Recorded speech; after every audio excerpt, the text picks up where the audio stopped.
Hi friends, இன்றைக்கி மெலிஸ் YouTube சேனலில் வந்து சொரக்காய் கறி குழம்பு எப்படி செய்கிறதுன்னு பார்ப்போம். வாங்க வீடியோக்குள்ளே போகலாம்.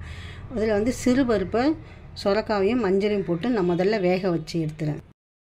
மிக்சி ஜாரில் வந்து இப்போ ஒரு பத்தை தேங்காயும் ஒரு அரை டீஸ்பூன் வந்து சோம்பும் நான் போட்டு அரைச்சிக்கிறேன்.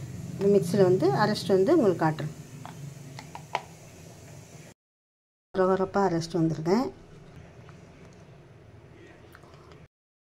தேங்காய், சோம்பு, இதில் வந்து ஒரு டீஸ்பூன் வந்து குழம்பு மிளகாத்தூளும் தனி மிளகாத்தூளும் இதில் போட்டிருக்கேன். இன்னும் வந்து அரைச்சிட்டு வந்துடுறேன் பாருங்க.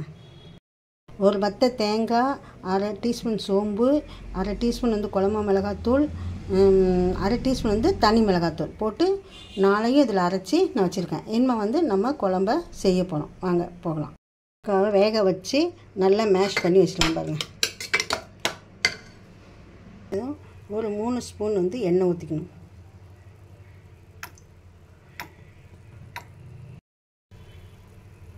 எண்ணெய் ஊற்றி இதில் சோம்பு போட்டுக்கணும். சோம்பு பொரிஞ்சதும் பட்டை, கிராம்பு, ஏலக்காய் அதையும் போட்டுக்கணும். அது போட்ட பிறகு இஞ்சி, பூண்டு, பச்சை மிளகாய் அதையும் நசுக்கி வச்சுருக்கோம். அதையும் போடணும்.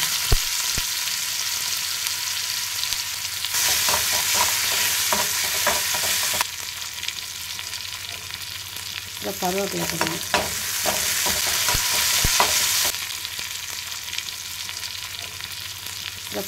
போடணும்.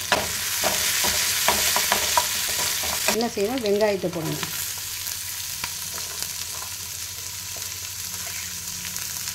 வெங்காயத்தை போட்டு நல்லா வதக்கணும்.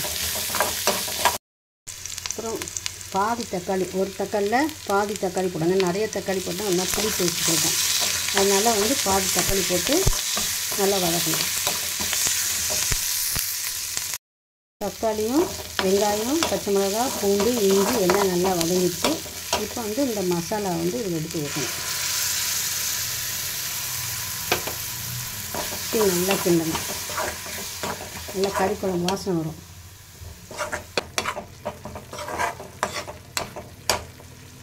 இப்போ இந்த மிக்சியில் இந்த அரைச்சோம்ல அந்த தண்ணியை கொஞ்சம் கழுவி அதில் ஊற்றிடுங்க.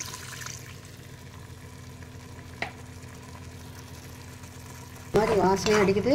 இல்லை கறி குழம்பு கலர் உங்களுக்கு எவ்வளோ உப்பு தேவையோ அவ்வளோ உப்பு போட்டுங்க.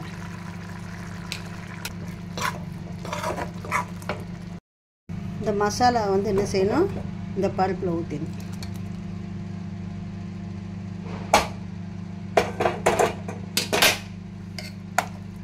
ஊற்றி நல்லா கிண்டி விடணும். உங்களுக்கு கொஞ்சம் தண்ணி வேணுங்க, தண்ணி ஊற்றி நீங்கள் கொஞ்சம் நல்லா கொஞ்சம் லிக்யூடாக வேணும்னாக்கா தண்ணி ஊற்றிக்கலாம். தண்ணி ஊற்றி கொஞ்சம் குழம்பு மாதிரி வைக்கணும். நான் கொஞ்சம் கட்டியாக வச்சுருக்கேன். சாப்பாட்டுக்கு சாதத்துக்கு போட்டு பிசைஞ்சு சாப்பிட்றதுக்கு நல்லாயிருக்கும். நல்லா கறி குழம்பு டேஸ்ட் இருக்கும். இது சாப்பிட்டிங்கன்னா இதை நீங்கள் செஞ்சு பாருங்கள் உங்கள் வீட்டில். இது உங்களுக்கு பிடிச்சிருந்தா இந்த வீடியோவில் இந்த குழம்பு உங்கள் ஃப்ரெண்ட்ஸ் அண்ட் ஃபேமிலிக்கு ஷேர் பண்ணுங்கள், கமெண்ட் பண்ணுங்கள், லைக் பண்ணுங்கள், சப்ஸ்கிரைப் பண்ணுங்கள்.